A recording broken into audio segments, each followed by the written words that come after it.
in many cases, 30+% of an animal that's being harvested and used for human consumption, 30+% of that animal isn't going into human food streams. And in some cases, it's, the hide of the animal, it's the bone of the animal, it's the fat of the animal. Other cases, it's organ meats that in the U.S. there isn't a high interest for consumption in. And so we have products, these are necessary products that come from the production of human foods that are available that offer tremendous nutritive value. And if we weren't to find ways to use them and to capitalize on the nutritive value they had, then the alternative is that they go into waste streams.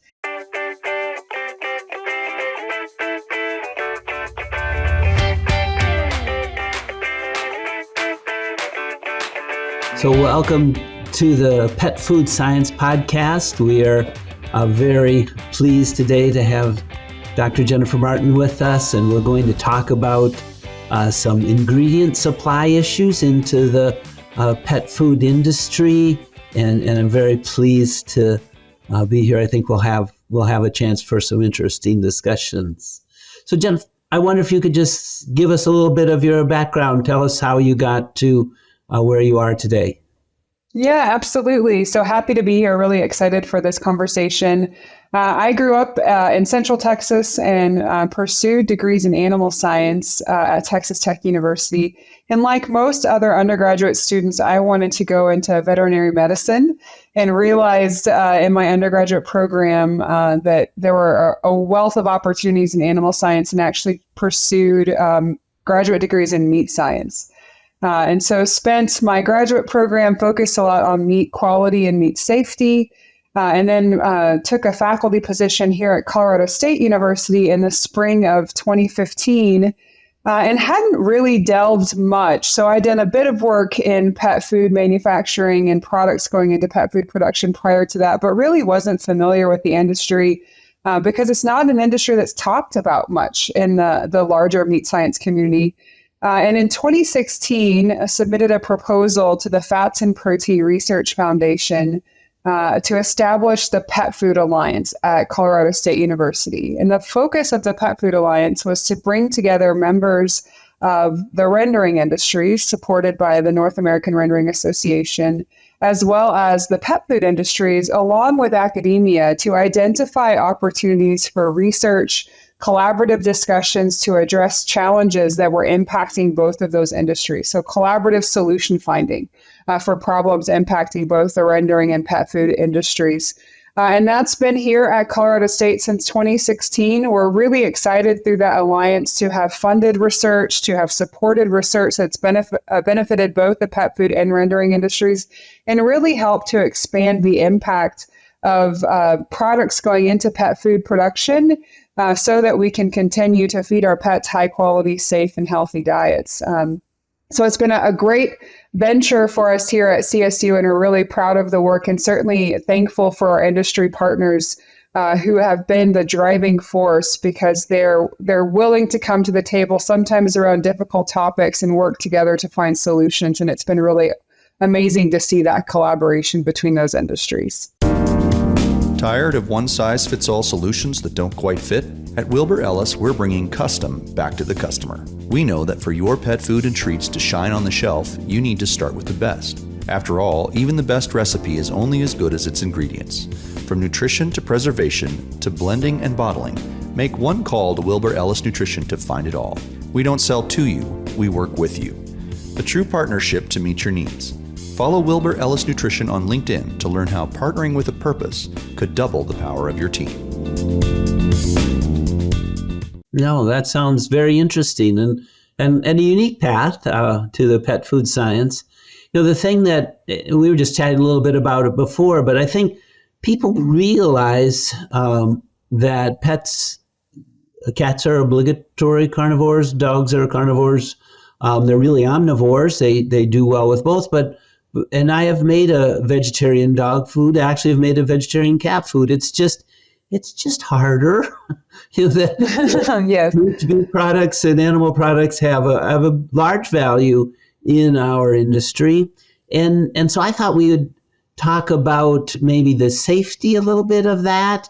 And then I want to talk about this whole idea of sustainability, because I think that would be of interest to people as they realize, oh, this, like you said, that collaborative effort where we have high quality products coming out into the human food chain and secondary products that are still also high quality, but coming out in ways that perhaps people no longer want to consume them, and they're high nutrient value. They work well in pet food, and so that's kind of what I hope we talk about. So let's talk about safety first. Tell us what you've done there and how people can be sure that the products that are coming into the pet food industry are safe.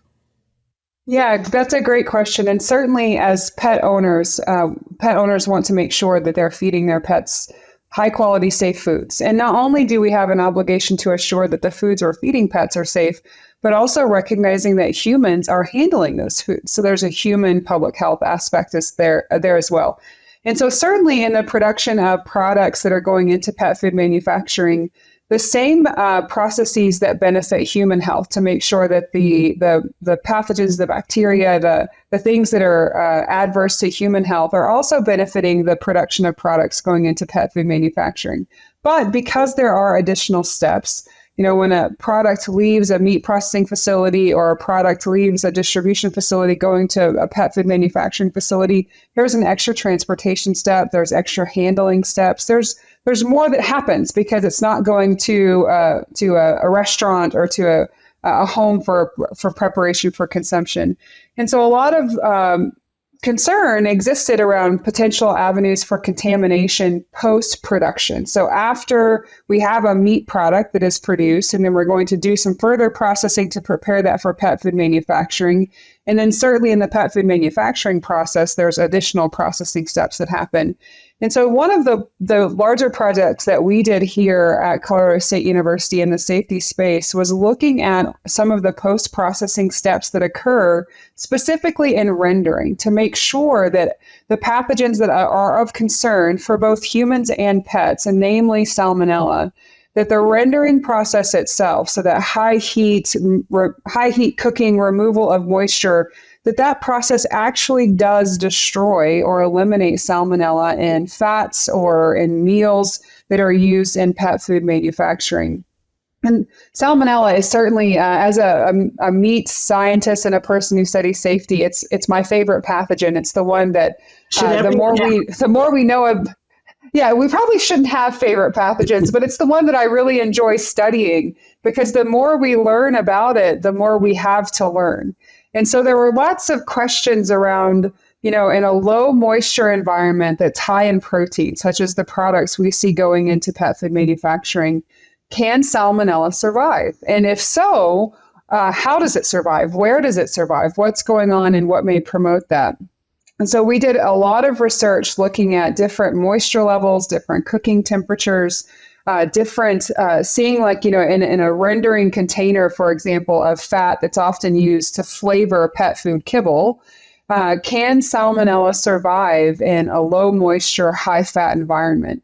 And we learned that it cannot, that there are, if the correct temperatures used in the industry are applied, then that Salmonella is destroyed.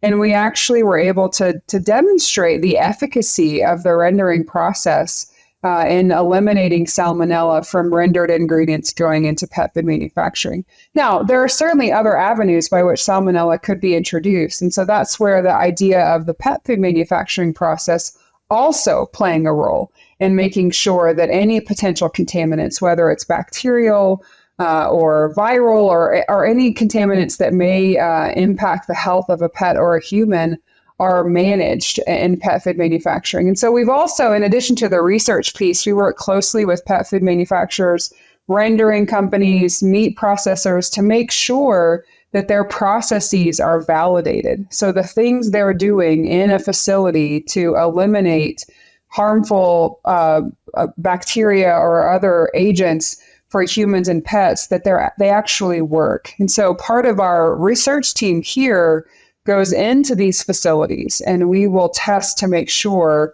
that what we say is working is actually working. And we work really closely with our industry partners to help them gain that validation.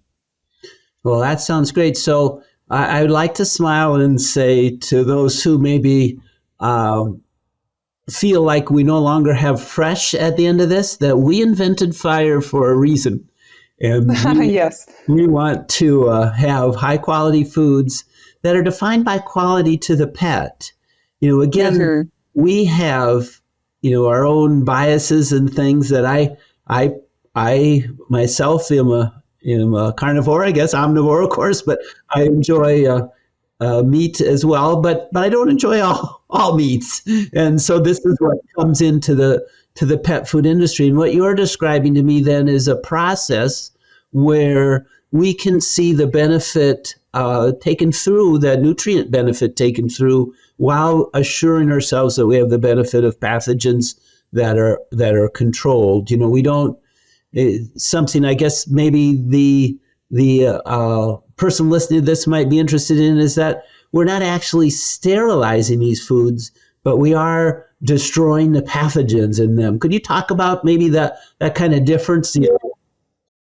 That's a great question. So it's similar to, one of the things that we rely on largely in human food consumption is cooking. So rarely, occasionally, right, you might consume meats that are raw, but generally we cook meats and have the benefit of cooking meats to eliminate any harmful agents, bacteria, or so on and so forth that may be there. So the process by which we render or we provide ingredients for pet food manufacturing is very similar to cooking. It usually, because most pet foods, especially pet foods that aren't fresh pet foods, don't require refrigeration. The average pet owner wants a longer shelf life, right? They want to be able to store their pet kibble in a closet or in a container where it's, not at refrigerated temperatures. And so that requires a cooking step. It requires removal of moisture. So it's not the same as sterilization where it's pathogen free. It's essentially the same steps and processes that we would follow in human food preparation, but just maybe with an additional outcome so that there is that benefit of added shelf stability or a longer shelf life that we gain in pet food products that we don't have in products that are produced for human consumption. Yeah. I think we challenge ourselves to produce that product that's of high quality and a great benefit to the pet, but can be transported to a pet shop or a veterinary shop and stay there for a long time. What do you think as you came through this? Has this been new information or has it been better applied? Or what's the research scientist that's kind of working in this area? What's your your sort of horizon look? What's been in the past and what's in the future? Yeah, I think that's a great question, and that we have this conversation a lot. As a meat scientist, I think what we're seeing in the pet food industry mimics what we've seen in the human food industry. And those trends, that's a thing that we see often, is trends that were once for human foods, we're now seeing in pet food. So whether it be labeling trends or production trends or so on and so forth. And the same then applies to the production processes. So the same technologies that are utilized in human food manufacturing, we're now seeing come into pet food manufacturing. And so I think what we're really seeing is a shift in recognition of to your earlier point, what pets actually need from a nutritive perspective, what adds value to their lives so that they can live a healthy life. And having that focus be at the center point for pet food manufacturing. And then the partnership with those people who supply the ingredients going into pet food manufacturing. Because if we think about today, so I have a dog, my husband and I have a dog, and we started the Pet Food Alliance before becoming pet owners. And so I knew, right? I kind of knew from a scientific production, from an industry level, what was happening in pet food manufacturing. But your first trip to a pet store or your first trip down the dog food aisle, you recognize the diversity of products that exist and how the product scope that exists today is so different than what existed when I had pets as a child, where there were a handful of options of dog food versus today. So I think we're seeing that same trend of really focusing on one, outcomes for the pet, right? So what nutritive ingredients, what nutritive value do foods provide to the pet? And then what preferences does the owner have? So as a pet owner, right, and maybe I'm interested in certain label claims, the impact of that on my dog might be marginal, but the impact to me as a consumer is high, right? It's something that I place value in. So we're seeing that. And one of those, I think, that we're continuing to see in the pet food industry that mimics what we've seen in the human food industry is the recognition of sustainability and the recognition that pets, the number of pet owners and the number of pets in the US and worldwide continues to increase. And we have to feed them in sustainable ways. And one of the ways that we can feed pets sustainably is by using our existing human food avenues to also feed our pets. And one of those is the really great relationship between meat production, rendering, and the pet food manufacturing process. And that ability for those industries to work together with the recognition, as you pointed earlier, that we have carnivores, that our pets need proteins in their diets. They're seeking animal proteins in their diets. It works well because we have an industry that has products that aren't consumed by humans that can be consumed by pets and can meet their nutritional needs. I think that's a great point. As nutritionists, we talk about all the time because it's so easy to talk about ingredients, and that's what's apparent when you put in the order of preponderance on a pet food label. But we keep wanting that quality is defined by the benefit for the pet, and that really is more about nutrients, and the ingredients provide those nutrients. So there's certainly a great connection there. But we get a lot of great ingredients out of the industry that you're so familiar with, and we're very pleased to use them. It's not like we're taking second best, and that I think people want to define best by a label, but we would define nutrients as best and absolutely value to the pet. It's a different mindset, and I don't know what would you tell someone? So if a consumer's watching you and they're saying, well, Dr. Martin, I really just want to feed steak to my pets, and I don't know why you want to talk about these other products, and I want the best for them. And Dennis is saying, Dr. Joel, you make foods, but I don't know, you're using these meat products. What do you tell them? How can you sort of respond to that? Yeah, I think, it's funny because as a pet owner, I find myself in the same conversation, right? Like I think my little dog, he wants the same steak that we're eating off the grill, but really his nutritional needs are different than mine. And making sure, relying on nutritionists like yourself to formulate rations and formulate diets that meet the nutritional needs. Because really, when we think about quality, to your point, when we think about quality from a pet food perspective, we're thinking about quality of life. And so making sure that we deliver high quality ingredients that meet their nutritional needs so that their life quality is greater. And it's not the same as if, when I think about my quality of life as a human consumer, maybe that's influenced by where I buy my food or the person I buy my food from or where it was raised. And the average pet just wants, they have a different set of needs and a different set of requirements than we do. So I think as long, the diversity of ingredients that go into pet food manufacturing are there so that we can meet pet nutritional needs that are different than mine. I'm sure my dog would love it if all he had were steak, but nutritionally, as a scientist, that's not. Yeah, it wouldn't be best for him. And so I think the reality is that we need to, as pet owners, it's kind of like putting your frame of mind in. As a parent, what's best for your children. They can't just eat Pop-Tarts and cereal all day long. They need a balanced diet. And so as a pet owner, their nutritional needs are different from humans. And as long as we're giving them the nutritional needs that they have and using high quality ingredients to do so, that's a high quality pet food. No, that's great. I think you're really talking about a concept that I would like to just sort of summarize that area with is this complementation, that you do use many different ingredients with many different strengths to build a food that's stronger than any individual ingredient by itself could possibly be. So that's for sure. Now let's just get back to sustainability for a second. I've been interested in it recently, and it's really quite remarkable, isn't it? If you start saying, well, here is a given capacity for protein, and we as well as our pets need protein, and here's proteins that are in some ways no longer valuable in that primary stream. And I just wonder, can we talk about it a little bit? What drives that? Is it different than it was 20 years ago? And where might that go? Is there any, enhancement that we could talk about there? Yeah, that's a great question.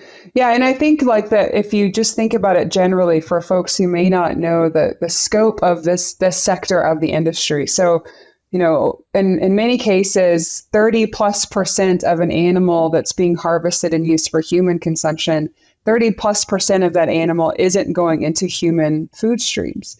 And in some cases, it's, the hide of the animal, it's the bone of the animal, it's the fat of the animal. Other cases, it's organ meats that in the U.S. there isn't a high interest for consumption in. And so we have products, these are necessary products that come from the production of human foods that are available that offer tremendous nutritive value. And if we weren't to find ways to use them and to capitalize on the nutritive value they had, then the alternative is that they go into waste streams. And so there's an awareness that if we don't find something to do with these products, then the impact of the waste is significant.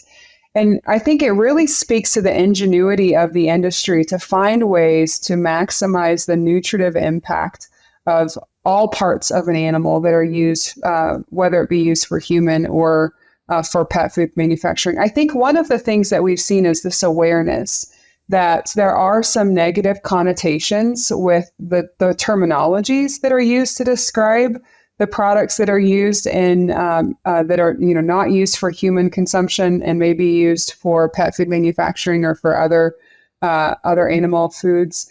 And I think we've seen the industry aware that there's some desire for nomenclature changes, even at the meat processing plant. So instead of calling something what used to be called an edible, it's not an edible. It's generally not consumed by humans, but it's edible for pets. And so we've even seen changes such as that, of changing it to this is human edible and this is pet edible. And then there are truly those things that are inedible, right? And that's a different stream and isn't something that goes into pet food or human food production. And so I think we've seen that awareness, the consumer awareness has been there. And there's, been a long-standing confusion around the terms that are used and perhaps some misperception around what goes into pet food manufacturing. And now we've seen the processing plants really take that to heart and change the way they talk about producing products that go into pet food manufacturing.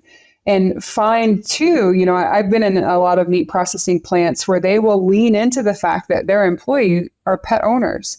And so they want to make sure that when they're producing products that are going into pet food manufacturing streams, that they're aware of that they know this is actually going to feed, your neighbor's dog or your parents' dogs. And so I think that awareness is something that's been really neat to see. And it allows the industry to capitalize on the nutritive value these products bring and to recognize that if we don't find a way to maximize on the available nutrients that exist in these high quality protein sources, the opposite of that is that these go into waste streams where from a sustainability perspective, from an environmental impact perspective, the environmental impact is significant. If we were to have to put, let's say, I think it's about 45 to 46% of the average beef animal would then go into a waste stream if it weren't to be used for other production. And that's significant. And,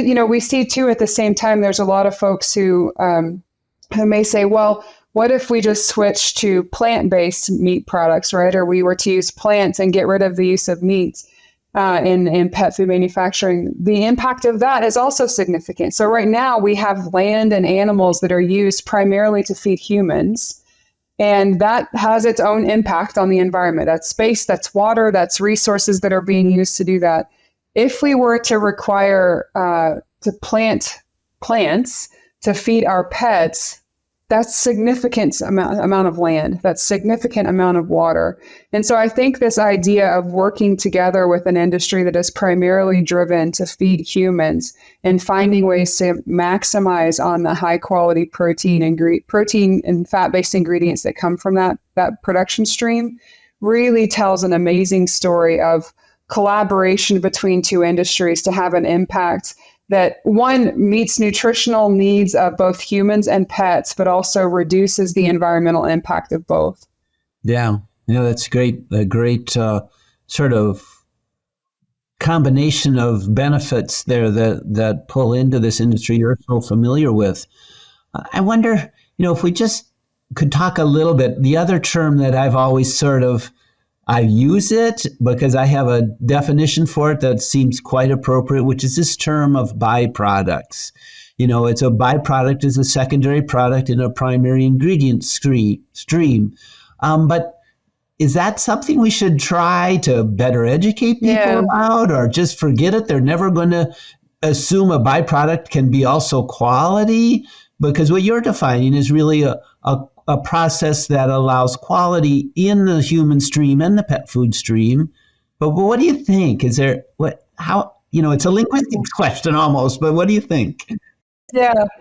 I think there's certainly an opportunity for education around ways in which from a human perspective, byproducts already add value, whether it be in, medicine or cosmetics or textiles, or, in the meat space. I think about leather, for example, as a great example of a byproduct from the primary production stream. I think education is certainly a possibility. I don't know, honestly, that we've moved the needle much. I think there's equally as much interest, and perhaps should be as much effort, in changing the terminology so that we don't refer to these products as byproducts, but we really try to socialize new names to help the average consumer to recognize that it's not, it has value in a primary stream, even though it's associated with something that has a different primary stream. I don't know that there's much possibility for that to happen. I think the idea of changing nomenclature is a long-term process. So I think there's a bit of education that's probably going to be more impactful around socializing the idea that byproducts aren't bad, even when they're used in food production, because of the cooperative benefits that we get in this process. And I think that's something that we can lean into, because as a society, we see the impacts of byproducts across our lifestyles all the time, but we just don't call them byproducts. We call them what they are. And so I think there's an opportunity there. It is interesting, and we shouldn't be surprised, right? Words have meaning, and they acquire a sort of understanding, a societal understanding that here we are. Well, what do you think? I wonder if we could talk a little bit. I always enjoy talking. You see a lot of students coming through your area, and you worked with a lot of people. What do you find is really something you look for a successful team member, or maybe a student? What would you wish for in a strong candidate that just, to talk? I don't know who's watching this always, but someone might here. And, I'm attracted to maybe understanding how we could enhance the world we live in through a sustainable effort that you're talking about. Maybe they love pets and they think, I never really thought about this as a primary benefit for pet food. What would you look for in a person? Or what can you tell them? Yeah, I think one of the things is kind of, I think about my experience has been driven a lot by curiosity and being open-minded to explore solutions. And I look for folks like that, especially thinking about where we're heading, challenges like sustainability, challenges around consumer perception of pet food manufacturing, meat processing, whatever it may be. These are tough topics. And there's not going to be a single solution that works or a single discipline that provides a solution for some of these challenges. So I really look for folks who bring in perspectives that add value to the conversation. They're willing to share the value they bring, but they're also open-minded to learn and listen and hear what's happening around them, and then think collaboratively. Because in my mind, I think about what we're doing at the Pet Food Alliance with the pet food and rendering industries. A lot of the things that are being discussed are topics that they're not new, right? They've been challenges for a long time. And it takes people who are willing to bring their ideas, they're willing to bring their perspectives, but also work with someone who has a different perspective and find a solution that benefits both. And so I think that the mindset of being willing to collaborate and maybe think first about collaboration versus independent solutions, I really look for folks. And I think students who have that sort of a mindset can be a team player, but also are willing to be open-minded in addition to the ideas and thoughts that they bring, really is going to be required as we move forward and try to find some solutions to the problems that we continue to be challenged by, and the new problems that will certainly be in our future. I think it takes all kinds of folks, and I look for people like that. It's been an experience for me. I started my space in the pet food industry through the lens of a meat scientist, and so I come from that background. I knew the meat industry well, and then having the opportunity to recognize that the things that I'm familiar with and the things that I think are solutions, they have value, but they're not the solution. Working with the person on the other side of the industry and the experiences and the thoughts that they have, together we can work to find a solution. So I really look for folks like that who can be a part of a team that works together. Oh, it sounds exciting. What do you think? If you're advising those students, is this a career that's going to have a long run ahead of it? Yes, absolutely. And that's one of the priorities most recently of the Pet Food Alliance. When you look at the number of pets is going up. So we know, what we see is adults now are tending to have fewer children, but the number of pets they have continues to go up. So pet ownership will continue to increase, and not only domestically, but as other countries become more affluent, they also want pets. And so we're seeing global pet numbers increase. What we also know from, I think about my position in animal sciences, so many of our students have an interest in helping pets. Maybe their first interest, like mine, is to be a veterinarian. And I think there's so much opportunity in the pet food manufacturing space to say you can still impact the health and well-being of a pet by not being a veterinarian, but by helping to make sure that the foods they eat meet their nutritive requirements, that they're high quality, and that they're safe. And so I often engage with my students in our department here at Colorado State University and say, if you don't go to vet school, that's fine. You can still benefit and you can still help pets by playing a role in what they eat. Because we know over the course of their life that diets are one of the biggest drivers of longevity of a pet. And so if you really want to have a role in helping pets, there are other ways to do that don't necessarily involve veterinary medicine. And it's an industry that continues to grow. It's an industry that uses skill sets. So, they're using, whether it's engineering skill sets, using computer science skill sets. There's so many food science. There's so many skill sets that are now going into the pet food manufacturing industry that are unique, that allow different types of students to play a role. So I encourage all students to think about this space, especially those, and most people do want to make sure that cats and dogs are taken care of. I encourage them because I think that the sky's the limit for opportunities in this field. And seeing colleagues of mine, who I was in school with, whether in undergraduate or graduate school, seeing them now have a role in pet food manufacturing has been really rewarding for me because our experiences were the same from an educational perspective, but they were able to recognize the opportunity that existed there. And so I think that it's tremendous. And I encourage all folks to think about it from a career perspective. Oh, that's very interesting. it does strike us that it's a very old thought, but the foundations that we're dealing with is food is probably the largest contribution to our environment that we can do, and all things are a part of it, right? So the safety of it and the veterinary medicine of it, but we can really make an effect on the health and well-being, and that influences the relationship too. So obviously we want that long, rich relationship with the pet owner and the pet. Yep. Yeah. I think it's such a neat field because, to your point, it enriches the pet owner's relationship with their pet. And there's a lot of research showing around, like longevity of human life when pets are in the household. And, whether it be support animals or just pets that you have as companions. And so I think when we think about sustainability, there's a social aspect to sustainability. And we know that human life is increased when humans are healthier and when they have less stress. And we know that pets are a great source of providing happiness and reducing stress. And so it's such a neat combination of how something is seemingly as simple as what we feed our pets can really have impacts that are much, much greater in making human life longer, making humans happier and less stress, and what impacts that may have globally as well. So when you really get kind of nerdy about it, you can find ways that this is such a neat way to contribute to something much bigger when you don't even know you're contributing to it.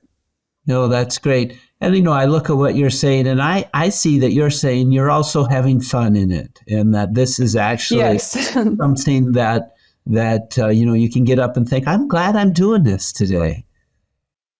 Absolutely. And I can't say enough that it's certainly been one of the most enriching parts of my career is the opportunity to learn and work with the pet food industry as well as the rendering industry. And I can't say enough about their willingness to work together. And I think they've really set the example of how two industries that have perhaps different interests, but similar interests, and in some cases a common interest, find ways, even when it's hard, to work together. And I think that is just such a remarkable asset. And they make me excited to work, to go to meetings and to go to companies and see that they are committed to the same things that I am and are willing to work together to get there. Yes, that, it's a general theme, but I think it's the old guy looking back, the fun of having that group that is so much stronger and so much more productive than the sum of the individuals. Each individual does well, but the group gets together and you think, oh, this is remarkable. Yes. And that's really quite fun. We use the term a lot, a rising tide lifts all boats. And it's really fun to see large and small manufacturers recognize that collectively we can do better and we can work together better. And that's truly fun. Great. Well, I've sure enjoyed our chat, and I wonder if you have any other thoughts. I think that you've covered. If you could summarize, or perhaps maybe I could summarize. Which do you prefer? Yeah, I'm happy to. I think the idea of using high quality protein products to go into pet food manufacturing offers benefits both to the pet in making sure that their nutritive values are met, but global impacts as it relates to making sure that we are maximizing food that's produced for humans and pets globally and domestically. And doing that together and collaboratively really is the key to the future, and finding ways to bring in different skill sets and new views and new visions moving forward. Because the industry is evolving quickly, and we have a lot of fun challenges ahead in our future. Well, thank you for that summary. I have enjoyed hearing about your area of research and understanding a little more how this complementation of the needs of people and the needs of pets have run together through what you're doing, and really the benefit that happens through that high quality pet food, and even to our society and our ecological value of using resources to the best we can. So this has been fun. Thanks for having the chat. Thanks for the opportunity. Okay, I hope we can do it again. We'll dive deeper in one of these subjects.